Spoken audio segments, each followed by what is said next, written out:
Kami, perwakilan dari Ilmu Komunikasi semester 7 Stisip Widya Puri Mandiri, akan menjelaskan terkait komunikasi antar budaya. Ada Fahrul Hafiz, Nenden Muslihat, dan Nurul Elsya Sofia. Pengertian komunikasi antar budaya.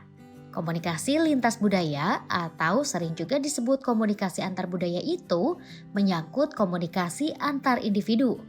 Individu dengan kelompok, kelompok dengan individu, atau antar kelompok yang memiliki latar kebudayaan yang berbeda.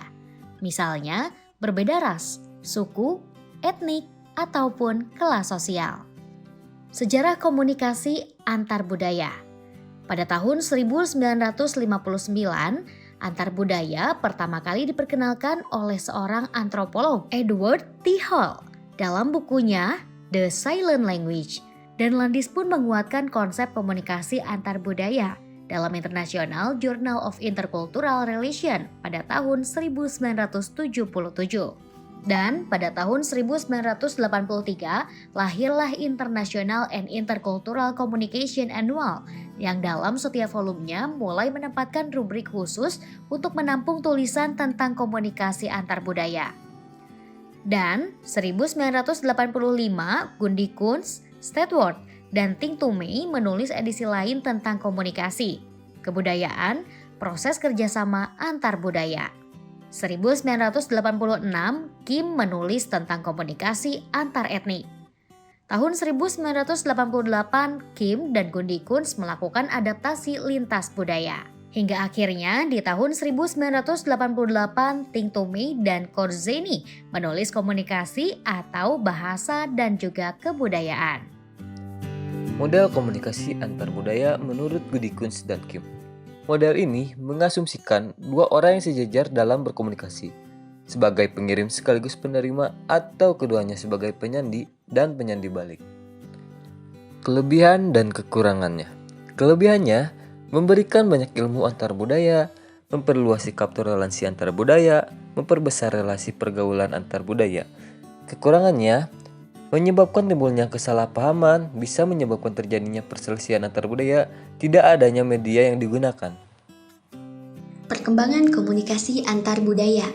Dalam era modern ini, muncul dan berkembang berbagai model dan bentuk dalam komunikasi antar budaya. Ada beberapa jenis atau model komunikasi yang menjadi bagian dari komunikasi antar budaya.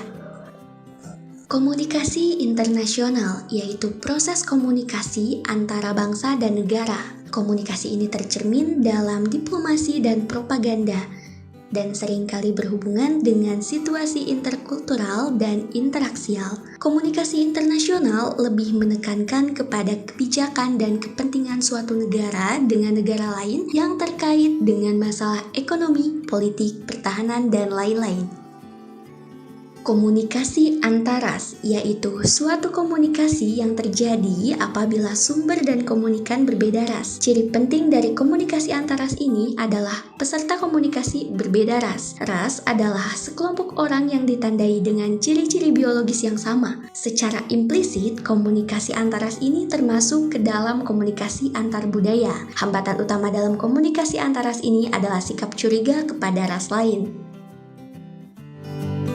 Komunikasi antar etnis yaitu berkaitan dengan keadaan sumber komunikannya, sama ras atau suku bangsa tetapi berbeda asal etnis dan latar belakangnya. Kelompok etnik adalah kelompok orang yang ditandai dengan bahasa dan asal-usul yang sama. Oleh karena itu, komunikasi antar etnik merupakan komunikasi antar budaya.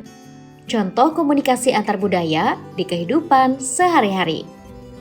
Berikut komunikasi antara Lia asal suku Jawa dengan Dinda asal suku Sunda. Dalam komunikasi tersebut terdapat komunikasi antar budaya karena komunikasi yang dilakukan oleh dua orang dari suku yang berbeda. Dalam bahasa Jawa, amis artinya bau anyer, seperti bau ikan. Namun dalam bahasa Sunda, amis artinya manis. Terima kasih banyak, semoga ilmunya bermanfaat ya.